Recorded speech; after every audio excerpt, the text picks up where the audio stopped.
Hey everyone, this is Mike, and seeing how all the media tour information came out yesterday, it's time for thoughts on all of our new jobs. Now, as I mentioned in my previous video, I wasn't invited to the media tour, so I don't have any of the new gameplay to show, so I'm just going to be using some old gameplay that I still have lying around. So today we're starting off with our tanks, and then we'll work our way through the other roles over the next few days. Now, first off, let's quickly touch on the invuln changes, because all of the tanks' invulns have been made 10 seconds, but they didn't change the effects or the cooldowns. So this is just a flat out buff for Warrior and Gunbreaker, and I can understand why they want each tank to have a similar duration invuln, but to me it also kinda messes with the balance of the skills a little bit.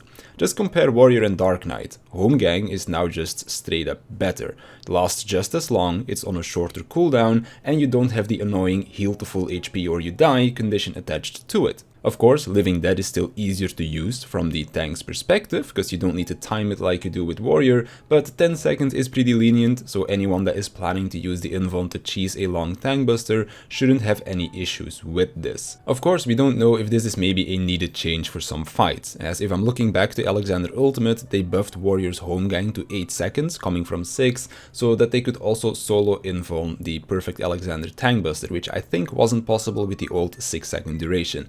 Could be wrong here because it was a very long time ago, but maybe it's for such a reason that they decided to make all the tank invulns 10 seconds. I do feel like it messes with the balance a little bit, but of course this is all still subject to change, so maybe they'll make some adjustments before Endwalker comes out. So with that little discussion out of the way, let's move over to our more tank-specific stuff, starting with Gunbreaker, as we all know that is my favorite tank. So I'm really glad that Gunbreaker is still going to be Gunbreaker, because if we're looking at the core rotation, not much has changed. Yeah, we're getting a third cartridge, but we're also getting a new skill that costs 2 cartridges. So that means that during your downtime, you'll be using slightly fewer burst strikes, so that you can have that extra cartridge to go into No Mercy. And then your No Mercy will again look mostly the same, just that we'll be replacing one of your burst strikes with Double Down, which is what that new skill is called that uses your 2 cartridges. The only other change that you'll notice in your rotation is that Burst Strike now also has a continuation follow-up, so even more of global cooldown weaving, but that is what I enjoy about Gunbreaker, so it's a welcome change. Outside of those things, it's mostly minor stuff that won't really affect your gameplay. An extra Aurora charge, which, well, you just use it on cooldown, so it doesn't really change much, and then your Heart of Stone is just stronger, as it's called an upgraded version. So overall, not too many changes that you will actually feel while you're playing, which I'm fine with, as Gunbreaker already feels great to play, so I'm happy it's not changing that feel that it already has. So let's move over to Warrior. Again, not too many changes, but the few that they got will change the feel of the job a fair bit.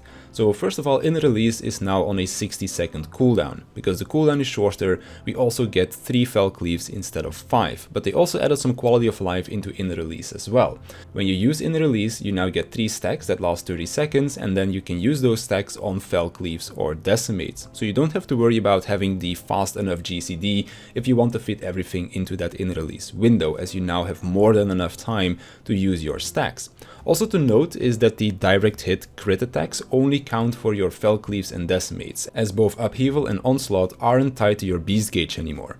The last thing with In Release is that it will also allow you to use your new ability called Primal Rend, which is basically your In Release finisher move. So you use In Release, do your 3 Fell Cleaves, and then you use Primal Rend. It's also an AoE ability, so you can use it in AoE scenarios as well. Speaking of AoE, Upheaval also just has an AoE version now. Same cooldown, so Upheaval for single target, and then the new ability for AoE. And Onslaught now also has 3 charges, meaning that you'll actually be able to use it in your rotation. Now, as I mentioned before, both of these skills no longer cost Beast Gauge. So this is going to make Warrior again a little bit easier, as it's taking out pretty much all of the Beast Gauge management that we had left. Before, we had a pretty strict rotation with trying to refresh your Storm's Eye as late as possible, but then they made Storm's Eye stack up to 60 seconds, so that made it a lot easier already. And now we also don't have to worry about having enough Beast Gauge ready to use Upheaval and Onslaught when we needed it. So it'll be a lot easier to play, but I don't think that this will diminish the enjoyment that I'm gonna get from playing the job. Some other small changes are that your AoE combo now applies the Storm's Eye buff. This is something that I've wanted ever since I started playing Warrior, so I'm a really big fan of this. And then both Raw Intuition, Nascent Flesh, and Equilibrium have also been made a little bit stronger. Overall, I'm curious to see how it will feel to play, to have this shorter rotation now that in the release is on a 60-second cooldown, and then also the fact that Onslaught will now actually become a part of your rotation, and not just something that will be used only during in the release. Of course, you could use it outside of that before already if you needed a gap closer, but if you could prevent using it, then you would, as it was usually a minor damage loss. But the changes look good, and if I'm still playing tank for my static when the raid comes out, then Warrior will be my proc tank, because it's easy to play, so I can focus more on the fight and figure out mechanics, and then all the healing that it brings with itself is not to be neglected either. So, Paladin, again, not that many changes that will impact your rotation all too much. The main thing that changes is that after you do your Holy Spirit combo, you now also get a Confiteor combo. But as some people already suspected, it will basically just replace the Goring Blade combo that would otherwise follow your Requiescat window, as the final hit of the Confiteor combo applies a new damage over time ability that does not stack with Goring Blade. So rotational wise, it's not going to change all that much, but again, they got some nice quality of life changes. Spirits Within no longer has the HP aspect tied to it, so it'll feel a lot better to be main tanking as the Paladin, as that was one of the main reasons why Paladin didn't want a main tank. They made the change for Warrior's Upheaval ages ago, so I'm glad to see that they're doing it for Paladin as well. Requiescat also doesn't have the minimum MP to its activation anymore, but that of course won't change the fact that you might not have enough mana for a full duration Requiescat window. Holy Spirit and the AoE version will now also heal you. And also one thing that I saw some mixed information about is Divine Veil. I saw some people say that it can be procced from the healing of Holy Spirit. I've seen some people say that it doesn't, so we'll just have to wait and see which is which. Speaking of Veil, it now also heals when it is procced, but Paladin still doesn't get it though, which is a little bit sad. And then just like the two other tanks, Sheltron and Intervention are now also made stronger. So again, not too many changes that you will actually feel while playing the job outside of the Confiteor combo, but even that doesn't really change the rotation, as it's just one combo that is replacing another, and that has no real effect on the overall loop that you're doing right now, which again, I don't think is a bad thing, as I've come to enjoy Shadowbringer's Paladin quite a bit. Last but not least, we have Dark Knight, and I was hoping that it would get a slight rework, because I didn't want it to stay Warriors 2.0, but unfortunately enough that didn't happen. So what's new? Well, we got a new off-global cooldown called Shadowbringer that just deals damage and has 2 charges.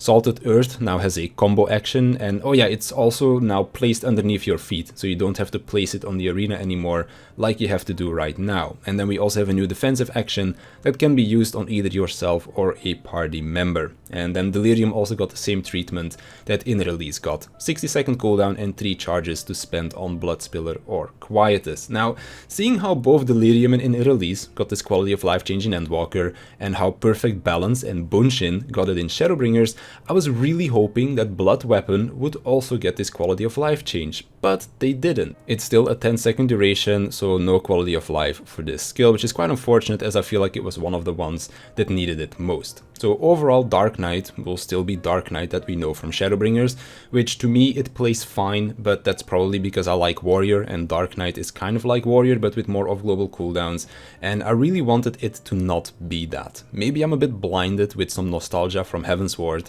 but I wanted Dark Knight to be more than a slightly different Warrior. Anyways, those are the changes that are coming to the tanks in Endwalker, as we learned from the media tour information, and then some of my thoughts on that. Of course, the information that was available is still subject to change, but there shouldn't be too many big changes happening before the expansion comes out. But that's gonna do it for me, so I wanna thank you for watching, I wanna thank my Patreons for their support, and I'll see you in the next one.